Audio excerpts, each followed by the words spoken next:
여러분 안녕하십니까. 11월 2일 저는 책입니다. 요즘 점점 용기를 잃고 있습니다. 저 같은 사람이 이 매일 방송을 해봤자 그게 우리 사회에 무슨 도움이 될까 하는 생각을 합니다. 매일처럼 붙는 노란 딱지 때문도 아닙니다. 이 금요일 날 방송은 좀 심하더군요. 어제 화요일 오후가 되었어야 그 노란 딱지가 떼졌습니다. 대신 어제 방송분은 지금도 노란 딱지입니다. 누가 제 글을, 제 방송을 심사하는 걸까요? 그분을 저는 정말 꼭 한번 뵙고 싶습니다. 오늘은 대장동 게이트에 관련해서 몇 가지 진척 사항에 대해서 말씀드릴까 합니다. 솔직히 이 대장동 게이트는 그리 어려운 사건이 아닙니다. 아마 법조계 종사하는 수많은 사람들이 저하고 똑같은 생각일 겁니다. 아주 쉬운 사건, 너무 뻔한 사건, 처음부터 불법 냄새가 너무 났습니다. 대장동, 이 성남의 땅 가운데 분당과 판교다음으로 오래전부터 주목받았습니다. 그래서 이 남욱 같은 한탕을 노리던 젊은 변호사들까지 그곳에 몰려들었겠죠. 뒤에 이재명이 민관 합동개발 명분으로 끼어든 것은 누구 아이디어였을까요? 관이 앞장섰으니 땅은 터무니없는 헐값으로 수용했습니다. 그 다음은 땅 짓고 헤엄치는 일만 남았습니다. 임대아파트는 최소화하고 일반 분양으로 떼돈을 벌었습니다. 기부 체납해야 할 기반시설 조성 비용은 공공환수로 포장했습니다. 그게 5,503억이 되었죠. 이 땅 짓고 헤엄치는 사업에 다만 사업이 물리기 전에 이재명이 공직선거법 위반으로 벌금 300만 원을 받아 대법원에 계류된 것이 최대 고비였습니다. 그 무렵 김만배는 대법관 권순일의 방을 부지런히 들락거렸습니다. 권순일이 앞장서 상고기각으로 끝날 사건이 대법원 전원 합의체에 붙여진 뒤로 한 달 동안 이 대법원에 머리가 걸어간다며 일주일에 한 번꼴로 김만배가 드나들었습니다. 이 대명천지에 이러고도 무사할 줄 알았습니까? 그런데 놀랍게도 지금 무사합니다. 김명수 대법원장은 이 문제에 대해 왜 자체 조사를 하지 않는 겁니까? 임기를 마치기 전에 이 문제를 밝혀내지 않는다면 대법원장도 권순일과 함께 재판 거래를 했다는 의혹을 받을 수밖에 없습니다. 어쨌든 대장동 사건은 별 어려운 사건이 아닙니다. 너무 쉽게 한 땅을, 그것도 너무 크게 해먹었기 때문입니다. 그러다 보니 대장동은 상식을 벗어난 일이 너무 많습니다. 우선 민관 합동개발에서 칼자루를 쥐고 있는 쪽은 성남시장 이재명이었습니다. 그런데도 당연히 기부 체납을 받는 진입도로 건설비, 그리고 터널을 뚫는 공사비, 이런 기반 조성 비용을 이 당군들의 최대 공공환수라고 포장했습니다. 아까 그 말씀 제가 드렸죠. 온 국민을 상대로 그런 거짓말을 하는 것은 이건요, 기본적인 품성의 문제입니다. 그 다음 논란이 된 것은 초과이익 환수 조항의 문제입니다. 민관 합동개발을 했으면 돈도 나눠 가져야죠. 그렇지 않습니까? 이재명은 과연 꾼들에 놀아난 것인가 아니면 꾼들과 한패했는가? 저는 정말 궁금합니다.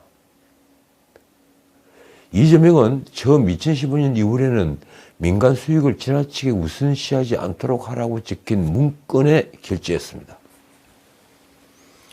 대장동 1공단 결합 도시개발사업 추진에 따른 다른 법인에 대한 출자 승인 검토 보고라는 긴 이름의 서류입니다. 그리고 석 달 뒤에 대장동 개발 민관 사업 협약서에 초과이익 환수 조항이 슬그머니 빠졌습니다. 도대체 그동안 무슨 일이 벌어진 걸까요? 화천대유 자산관리, 우리가 화천대유라고 부르죠. 여기 등장하는 이름들이 꼭 무입지에 나오는 회사들 같습니다. 화천대유, 천화동이. 이 화천대유가 참여한 성남의 뜰 컨소시엄이 우선 협상 대상자로 선정된 이후에 상황이 반전이 된 것입니다. 2015년 5월 이 성남도시 대장동개발공사 사업 1팀에서는 민간 사업자가 제시한 분양가를 상회할 경우에 이 지분율에 따라 이익금을 배분할 별도의 조항이 들어가야 할 것으로 보인다는 취지의 공문을 작성했습니다. 그러니까 민간에게 과도한 이익이 가지 않도록 하겠다는 취지의 공문입니다. 그런데 이 내용은 불과 7시간 만에 돌연 빠진 채 사업협약서 검토 공문이 유동규 산하 전략사업팀으로 보고되었습니다. 말하자면 전략사업팀에는 초과이익 환수 조항이 삭제된 채로 사업협약서가 넘어간 것입니다. 이에 따라 전략사업팀은 초과이익 환수 조항이 삭제된 공문을 화천대유 측에 회신했습니다. 도대체 초과이익 환수 조항은 누구 지시로 빠진 것일까요? 그놈이 범인입니다. 그걸 가장 쉽게 정언할 사람이 있었죠. 바로 김문기 개발 1차장. 이분은 이미 고인이 되었습니다. 성남시가 100% 출자한 성남도시개발공사 정관 8조는 공사의 중요한 재산의 취득 및 처분에 관한 사항, 그리고 분양 가격 등 결정에 관한 사항은 사전에 시장에게 보고해야 한다고 규정하고 있습니다.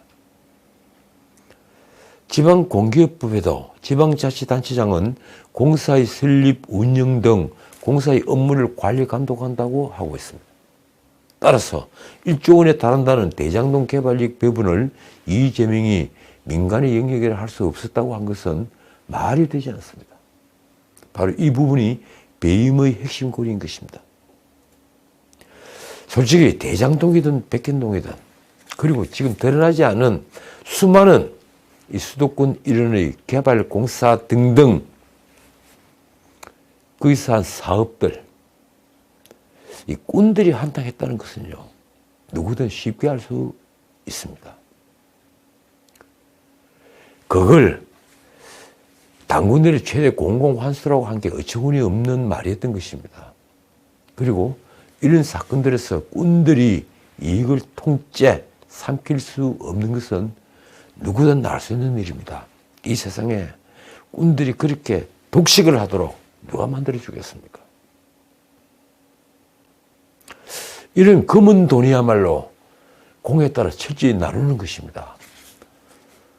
이걸 설계하고 결제한 사람은 얼마, 여기에 돈을 댄 사람은 얼마, 여기에 뒷배가 된 사람은 또 얼마, 여기에 수하가 돼서 하수인이 돼서 움직이는 자는 또 얼마, 이런 식으로 돈을 철저히 배분을 하죠. 그런데 그걸 꾼들이 독식했다고요. 그런데 과연 조단에 이르는 대장동 수익을 꾼들만 나눠 가졌을까요? 그렇지 않다는 것은 우리 모두가 알고 있습니다. 그러나 아직도 모두 시침을 뚝 떼고 있습니다. 다들 짐작은 하고 있으면서 말입니다.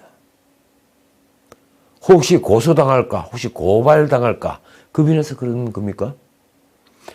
김용은 심지어 불법 대선 경선자금 8억 4,700만 원을 수수한 그 혐의에 대해서도 지금 묵비권을 행사하고 있습니다. 나는 받지 않았다. 이러다가 그 다음 검찰신문부터 일체 답변을 하지 않습니다. 그런데 이 어제 오늘 언론 보도를 보면 이상한 점이 보입니다. 이제 와서 검찰이 김용을 상대로 조사하고 있는 것은 8억 4,700만 원 수수 사실이 아니라 이재명이 성남시장 재직 시절 성남도시개발공사를 설립해서 대장동 개발을 추진하고 김만배 등을 사업자로 선정한 경위 등이라는 것입니다. 말하자면 검찰은 뒤늦게 대장동 게이트에 이재명의 배임 혐의를 확인하고 있는 것입니다. 도대체 문재인 정권 당시에 검찰은 뭘 하고 있었는가요? 그런 기본적인 조사는 다 더 있어야 되지 않습니까? 김용의 변호인의 말로는 서울중앙지검 반부패 수사 3부는 10월 22일 김용을 구속한 다음 날부터 검찰이 이 선거자금에 관련된 질문보다 남욱이나 유동규 등 대장동 입당과 친분 관계를 집중적으로 물었다고 합니다. 대장동 개발 당시에 성남시 의원이던 김용을 상대로 김만배, 남욱 등의 인허가 특혜를 제공했는지 초점을 맞춰 지금 조사하고 있다는 뜻입니다. 그게 뭘 의미할까요? 바로 배임 혐의입니다. 검찰이 오는 7일 김용의 구속 만료일 때 배임 혐의를 추가해서 기소할 가능성이 아주 높다는 얘기입니다. 검찰이 결국 김용의 배임죄를 적용하려는 것은 향후 최종 결정권자 그리고 본인 스스로 설계했다고 말을 한 이재명에게도 배임 혐의를 적용하려는 포석일 가능성이 아주 높습니다. 솔직히 대장동 게이트를 수사하면서 설계를 했다는 결정권자 이재명 시장에게 배임죄에 대한 추궁을 하는 것은 제가 보기엔 필수입니다. 그래서 이 앞 방송에 이재명 앞에 또아질 턴 배임죄라고 제목을 붙인 겁니다. 그런데 이 이재명 대선 경선 캠프로 불법 자금이 유입됐다는 의혹에 대해서는 지금 진척이 없습니다. 줬다는 사람은 있는데 받았다는 사람이 부인을 하니 말입니다. 김용은 경선자금 수수와 관련된 질문에는 아까 말씀드렸다시피 지금 묵비권을 행사하고 있습니다. 그 때문에 진척이 없습니다. 김용은 자신의 휴대전화 비밀번호도 밝히지 않았습니다. 이에 검찰도 김용 측에 현금 전달에 쓴 종이 박스와 그리고 가방, 전달 책인 남욱의 측근 이모의 자필 메모 등 이미 확보된 물증을 제시하지 않았습니다.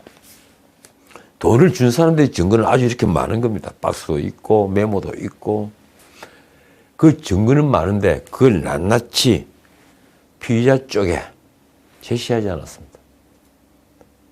반대 증거를 만들기 때문입니다. 또 김용 측이 알리바이를 꾸밀 수 있기 때문에 돈이 오간 날짜 역시 정확히 특정하지 않고 있습니다. 언론에 보도된 검찰 관계자의 말입니다. 필요한 인적 물적 증거는 확보됐다. 향후 공판 과정에서 밝힐 것이다. 말하자면 법정에서 그 증거를 딱 제시해서 꼼짝달싹 하지 못하게 하겠다는 겁니다. 자, 그런데 문제는 공소시효입니다. 정치자금법 위반죄 공소시효는 불과 7년이죠. 그래서 2015년 이전 상황은 적어도 정치자금법에는 해당되지 않습니다. 뇌물죄라면 모르지만 말입니다. 검찰은 하지만 김용이 2014년 지방선거 때 1억 원을 수수했다는 사실부터 지난해 불법 대선자금 수수까지 모두 포괄일죄로 묶는 방안을 고심 중입니다. 요즘 포괄일죄에 대한 공부는 많이 되어 있죠. 이른바 이준석 사건 때 이 성매수 사실부터 이 계속 향응을 제공받은 이 전체를 포괄일죄로 묶을 수 있느냐 없느냐. 결국 경찰은 이준석의 경우에는 포괄일죄로 묶는 것을 포기했습니다. 알선수재 포괄일죄가 아니다. 아마 그렇게 본 것 같습니다. 그런데 어쨌든 이 경우에는 2014년 지방선거 때 정치자금 수수가 지난해 대선 경선자금 수수와 1년의 연속적 행위로 이 연관성이 있다는 사실을 검찰이 입증해야만 합니다. 그래야만 포괄일죄가 됩니다. 이를 위해 검찰은 유동규와 김용의 유착관계가 장기간 오래 지속된 점을 입증하는 데 지금 방점을 두고 수사를 하고 있습니다. 검찰이 김용에게서 유동규와의 과거 인연부터 확인하고 있는 이유입니다. 검찰은 2008년 분당 지역 리모델링 사업 추진 과정에서 처음 인연을 맺은 유동규와 김용이 대장동 개발을 고리로 유착관계를 형성했을 것으로 보고 있습니다. 특히 이재명이 2010년 성남시장에 당선된 뒤에 이 대장동 사업의 성공과 이재명의 시장 재선을 공동의 목표로 세워서 함께 움직인 것으로 보고 있습니다. 검찰은 이 과정에서 남욱 등 민간업자들이 유동규를 통해 이재명 측에 선거자금을 지원한 것으로 추정합니다. 유동규도 최근 검찰 조사에서 2014년 지방선거를 앞두고 화천대유 김만배에게서 3억 6천만 원을 받아 이 중에 1억 원을 김용에게 그리고 5천만 원을 정진상에게 건넸다는 취지로 진술했습니다. 검찰은 이외에도 유동규가 선거 직전인 2013년에도 수시로 이 남북에게 돈을 만들어 달라고 요구한 것으로 볼 때 이때도 적지 않은 자금이 이재명의 시장 재선에 쓰였을 걸로 보고 있습니다. 밝히지 못했지만 돈이 그때도 건너갔다는 얘기입니다. 어쨌든 검찰은 이 모든 사건을 포괄 일제로 지금 밀어붙이려 합니다. 그러는 한편 김용등이 대장동 사업을 도와주는 대가로 돈을 받았다면 뇌물죄 지금도 가능하다고 봅니다. 뇌물죄는 3천만 원 이상을 수수한 경우에 가중처벌되죠. 그래서 최소 10년의 공소시효가 적용됩니다. 검찰은 일단 김용의 구속기간이 끝나는 내달 8일까지 조사한 뒤에 8억 4,700만 원 수수 부분만 우선 기소를 할 생각입니다. 지난 방송에서 말씀드렸지만 김용이 실수령한 돈은 6억이라고 그러죠. 그런데 김용과 유동규를 공범으로 보아 8억 4,700만 원 전부에 대해 정치자금법 위반으로 본다는 것입니다. 자, 오늘의 결론입니다. 이 대장동 게이트의 이익금은 대충 수천억에서 많게는 1조 원을 넘는다고 합니다. 그중 드러나지 않은 돈은, 아직 정확히 계산되지 않은 돈은 지금도 많습니다. 엄청납니다. 그 돈이 몇천억이라는 사람도 있고 불과 몇백억이라는 사람도 있습니다. 아직 그 어느 수사기관도 대장동 게이트에서 불법 이익금이 얼마인지, 그중에서 김만배, 남욱, 정영학, 그리고 또 일부 투자한 작은 개미들, 이자들이 챙겨간 돈들이 얼마이며 또 남은 돈은 어디에 얼마나 숨겨져 있는지 밝히지 않았습니다. 돈을 잠겨 넣어둔 이 저수지가 있을 수 있다는 말입니다. 지난해 10월 미국에 머물던 천화동인 4호 남욱은 이 대장동 민간사업자인 화천대유 자산관리 대주주 이 김만배로부터 전화를 받았습니다. 천화동인 5호 정영학 녹취록에 나오는 천화동인 1호의 실소유주 그분이 다른 사람이 아니라 자신이라고 검찰에 진술해달라고 이 김만배가 회유했다는 것입니다. 그러니까 화천대유 1호는 나다, 내 말고 다른 사람이 있는 게 아니다. 제발 그렇게 진술 좀 해다오. 이 얘기입니다. 남욱은 그동안 침묵하다가 최근 대장동 공판에서 김만배가 대장동 사업 지분 일부가 이재명의 것이라고 했다, 이런 취지로 말했습니다. 그래서 난리가 났죠. 폭탄이 터진 겁니다. 지금 검찰은 남욱이 여러 차례 천화동인 1호의 실소유주가 김만배가 아니라는 취지로 주장한 것에 주목하며 그분이 누군지 규명하기 위한 수사에 속도를 높이고 있습니다. 남욱은 지금까지 대장동 배당 수익 4,040억 중에 약 25%인 1,007억 원을, 그리고 정영학은 약 16%인 644억 원을 배당받았습니다. 엄청나죠. 대외적으로 김만배 소유로 이기지는 화천대유와 천화동인 1호부터 3호의 배당금액 합계는 4,040억 원의 약 50%, 정확히는 49.2%, 1,987억 원입니다. 검찰은 정영학이 2015년 7월 작성한 대장동 사업 지분 배분표라는 그 서류에 다른 법인들과 달리 천화동인 1호는 투자 및 회수 금액 등이 적히지 않다는 점에서 누군가의 차명 소유일 가능성이 아주 높다고 보고 있습니다. 말하자면 다른 2호, 3호, 4호 뭐 이런 호들은 얼마가 투자되었고, 그리고 그래서 나중에 배분을 하면 얼마가 지급된다, 이게 다 적혀 있는데 1호는 투자 금액도 그리고 회수 금액도 전혀 적혀 있지 않다는 겁니다. 그렇다면 이 1호의 주인은 별도로 관리되고 있는 그분이다, 이런 추정이 가능한 것이죠. 그런데 김만배는 이 천화동인 1호는 화천대유 운영비와 그리고 직원 퇴직금 등 공동경비를 지출하기 위해 내명의로 한 것이라고 주장합니다. 그런데 그 돈이 1987억이나 되니 문제입니다. 공동경비가 그만큼 들리는 마무하죠. 남욱은 이 10월 28일 재판에서 정영학에 대한 정인신문 형식을 빌어 폭탄 발언을 했습니다. 대장동 개발 이익에 이재명의 지분이 있다.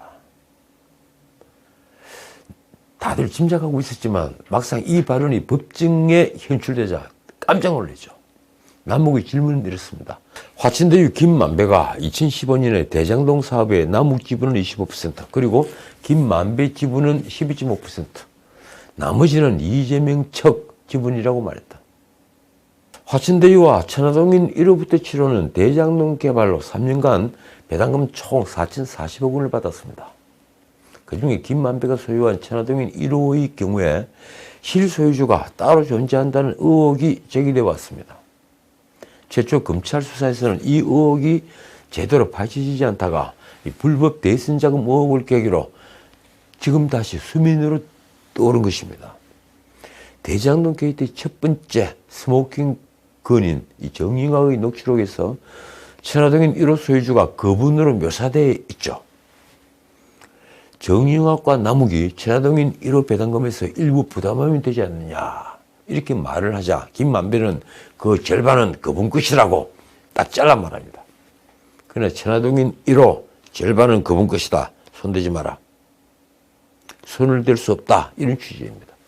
김만배가 유동규에게 천화동인 원이 그래 1호가 내 것이 아니라는 걸 알아 라고 발언한 대목도 있습니다. 내 것이라고 오해하지 마라. 그분 것이다. 남욱은 검찰에 김만배가 저에게 천화동인 1호가 김만배 것이라고 진술하면 녹취록의 신빙성을 떨어뜨릴 수 있다고 했다고 진술했다 합니다. 최근 검찰은 남욱과 정영학을 함께 불러 대질 조사하는 등 천화동인 1호가 누군가의 차명 소유일 가능성을 강하게 의심하고 있습니다. 아니, 의심하는 것이 아니라 차명 소유라고 봐야만 합니다. 다만 김만배는 여전히 자신이 천화동인 1호의 실소유주라는 입장입니다. 세상에 쉽게 드러낼 수 없는 돈을 검은 돈이라고 합니다. 그런 돈을 챙기는 자들은, 뒤로 챙기는 자들은 하나같이 협작과 음모로 권력을 잡은 자들입니다. 그런데 정말 놀랄 일은 그런 악마들이 가장 선한 얼굴을 하고 있다는 사실입니다.